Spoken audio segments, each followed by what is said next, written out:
Hello అండి. నమస్తే. Welcome to my channel. ఎలా ఉన్నారు అందరూ? బాగున్నారా? ఈ మధ్య కొంచెం ఒంట్లో బాగాలేదండి. అందుకని వీడియోస్ అయితే పెట్టలేకపోతున్నాను. అయితే ఎక్కువ మంది రాహుకాల దీపాల కోసం వాళ్ళకి ఈ దీపాలు ఏ సమయంలో పెట్టుకోవాలని అడుగుతున్నారండి. అందుకని ఈ వీడియోలో టైమింగ్స్ అయితే చెప్పబోతున్నాను. ఈ దీపాలు ఎలా పెట్టుకోవాలనేది వీడియో కూడా చేద్దాం అనుకున్నానండి. కానీ నాకు అసలు అవ్వలేదండి. అందుకని నేను ఆల్రెడీ లాస్ట్ ఇయర్ వీడియో అయితే పెట్టానండి. ఈ దీపాలు ఎలా పెట్టుకోవాలనేది సేమ్ అదే ప్రాసెస్ అండి. ఇంకా ఇప్పుడు నేను వీడియో పెట్టినా సరే మళ్ళీ అదే చూపించాలి. అందుకని మీరు ఒకవేళ రాహుకాల దీపాలు పెట్టుకోవాలనుకుంటే ఆల్రెడీ నేను లాస్ట్ ఇయర్ వీడియో పెట్టాను, ఒకసారి చూసేయండి. అది ఎందుకంటే ఈ నవరాత్రుల్లో ఈ రాహుకాల దీపాలు పెట్టుకుంటే చాలా చాలా మంచిదండి. మనం కోరుకున్న కోరికలన్నీ కూడా నెరవేరుతాయి. అలాగే మనకి జాతకంలో ఉన్న ఎలాంటి దోషాలు ఉన్నా కూడా అన్నీ కూడా తొలగిపోతాయి. ఒక్కసారి ఆ వీడియో చూస్తే మీకు అర్థమవుతుంది. రాహుకాల దీపాలు అంటే నిమ్మకాయ దీపాలండి. ఈ నిమ్మకాయ దీపాలు మనకి వచ్చే నవరాత్రులు 11 రోజులు కూడా పెట్టుకుంటే చాలా చాలా మంచిదండి. ఒకవేళ మీకు 11 రోజులు కుదరలేదనుకోండి, మీకు ఎన్ని రోజులు కుదిరితే అన్ని రోజులు పెట్టుకోండి. ముఖ్యంగా అయితే మంగళవారం ఆదివారాల్లో పెట్టుకుంటే చాలా చాలా మంచిదండి. ఒకవేళ మీకు ఒక రోజే కుదురుతుందని అనుకుంటే మంగళవారం కానీ లేదంటే ఆదివారం కానీ ఏదో ఒక రోజు పెట్టుకోవడానికి ప్రయత్నించండి. అయితే ఈ దీపాలు గుడిలోనే పెట్టుకోవాలండి. ఒకవేళ గుడిలో మాకు దగ్గరలో గుడి ఏమీ లేదండి అని అనుకుంటే మనం ఇంట్లో కూడా పెట్టుకోవచ్చు. ఇంట్లో ఎక్కడ పెట్టుకోవాలనేది నేను ఆ వీడియోలో చెప్పాను, ఒకసారి చూస్తే మీకు అర్థమవుతుంది. అయితే ఈ దీపాలు 9 దీపాలు అయితే పెట్టుకుంటారండి. అయితే రోజు 9 దీపాలు పెట్టుకోలేమని అనుకునేవారు 2 కానీ 3 కానీ 5 కానీ 7 కానీ 9 కానీ ఇలా ఎన్నైనా పెట్టుకోవచ్చండి. రోజు పెట్టుకునే వాళ్ళకి 9 దీపాలు పెట్టుకోవడం కష్టం కాబట్టి అందుకని ఒక 2 కానీ 3 కానీ రోజు పెట్టుకోండి. అయితే ఈ దీపాలు పెట్టుకోవడానికి ఒక టైం అయితే ఉంటుందండి. మనం ఎప్పుడు పడితే అప్పుడు ఈ దీపాలను అయితే పెట్టకూడదు.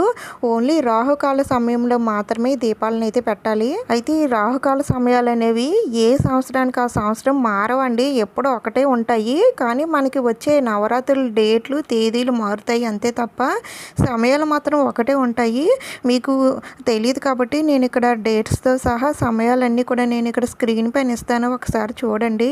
ఈ సమయంలో మాత్రమే ఈ నిమ్మకాయల దీపాలు అయితే పెట్టాలండి. అయితే ఈ నిమ్మకాయ దీపాలు పెట్టేంత వరకు కూడా ఉపవాసంతో ఉండాలండి. ఈ దీపాలు పెట్టేటప్పుడు కాస్త కొన్ని నియమాలు ఎక్కువగానే పాటించాలి. ఆ నియమాలు ఏంటి, ఈ దీపాలు ఎలా పెట్టాలి, ఎక్కడ పెట్టాలి అనేవన్నీ కూడా నేను ఆల్రెడీ వీడియో చేసి పెట్టానని చెప్పాను కదండి. ఒక్కసారి ఆ వీడియో చూడండి, మీకు చాలా బాగా అర్థమవుతుంది. ఏమైనా డౌట్స్ ఉంటే నేను కామెంట్స్లో అడగండి, నేను తప్పకుండా రిప్లై ఇస్తాను. నవరాత్రుల్లో కనుక ఈ దీపాలు పెట్టుకుంటే చాలా చాలా అద్భుతమైన ఫలితాలు అయితే కలుగుతాయండి. ఒక్కసారి ఈ సంవత్సరం పెట్టి చూడండి, మీకే తెలుస్తుంది. అయితే ఈ దీపాలు కూడా పెట్టుకోవడానికి ఏదైనా ఆచారం మానవాయితీ లాంటిది ఏమైనా ఉండాలని మళ్ళీ మీకు సందేహం అయితే రావచ్చు. ఏమీ అవసరం లేదండి, ఎవరైనా సరే పెట్టుకోవచ్చు. ముఖ్యంగా ఈ నవరాత్రుల్లో పెట్టుకుంటే చాలా చాలా మంచిదండి. ఒకవేళ ఈ నవరాత్రుల్లో పెట్టుకోవడానికి వీలు లేకపోయినట్లయితే మిగిలిన రోజుల్లో మనకి మంగళవారం శుక్రవారాలు వస్తాయి కదండి, ఆ రోజుల్లో అయినా సరే మీరు పెట్టుకోవచ్చు. చాలా చాలా శక్తివంతమైన దీపాలండి ఇవి. అందుకని నాకు కొంచెం ఒంట్లో బాగోకపోయినా సరే ఒక చిన్న ఇన్ఫర్మేషన్ మీకు ఇద్దాం కదా అని నేను ఈ వీడియో అయితే చేస్తున్నాను. తప్పకుండా ఆ వీడియో చూస్తారని అనుకుంటున్నాను. ఆ వీడియో చూసిన తర్వాత కూడా మీకు ఏమైనా డౌట్స్ ఉంటే నన్ను అడగండి. నేను ప్రతి ఒక్కరికి రిప్లై ఇవ్వడానికి మ్యాక్సిమం ప్రయత్నిస్తాను. ఆ అమ్మ దయ వల్ల నేను కొంచెం రికవర్ అయితే మిగిలిన వీడియోస్ కూడా నేను చేయడానికి ట్రై చేస్తాను. పూజకి అయితే నేను అన్ని సామాగ్రి తెచ్చుకొని ఉంచుకున్నానండి. మరి ఆ అమ్మ ఆజ్ఞ లేనిదే ఏది చేయలేం కదా. ఆ సమయానికి ఆ అమ్మ నా చేత పూజలు అందుకుంటుందో లేదో చూడాలి. ప్లీజ్ మీరు కూడా నా కోసం ప్రేయర్ చేస్తారని అనుకుంటున్నాను. ఆ అమ్మ దయ వల్ల ఏమాత్రం కొంచెం శక్తి వచ్చినా సరే ఫర్దర్ వీడియోస్ చేయడానికి నేను ట్రై చేస్తానండి. ఎందుకో తెలియదండి, కానీ నవరాత్రుల్లో అమ్మను పూజించడం మాత్రం నాకు చాలా చాలా ఇష్టం. ప్రతి సంవత్సరం కూడా నేను వీడియోస్ పెడుతూ ఉంటాను కదా, వ్యూస్ కోసం అయితే కాదండి. మీరు చూసే ఉంటారు కదా, నాకు వ్యూస్ వచ్చినా రాకపోయినా సరే నాకు ఆ అమ్మను పూజించి ఆ వీడియోస్ ద్వారా మీ అందరికీ తెలియజెప్పాలనే ఉద్దేశంతో నేను వీడియోస్ అయితే పెడతాను. కానీ మరి ఈ సంవత్సరం మరి ఆ అమ్మ ఏం మిరాకిల్ చేస్తుందో మరి చూడాలి. నా చేత పూజలు అందుకుంటుందో లేదంటే మానిపించేస్తుందో చూడాలి. మరి నేను అంతా అమ్మకే వదిలేస్తున్నాను. అన్నీ కూడా తెచ్చుకొని పెట్టుకున్నానండి. ఆల్రెడీ మీకు కూడా వీడియోస్లో చూపించాను కదా.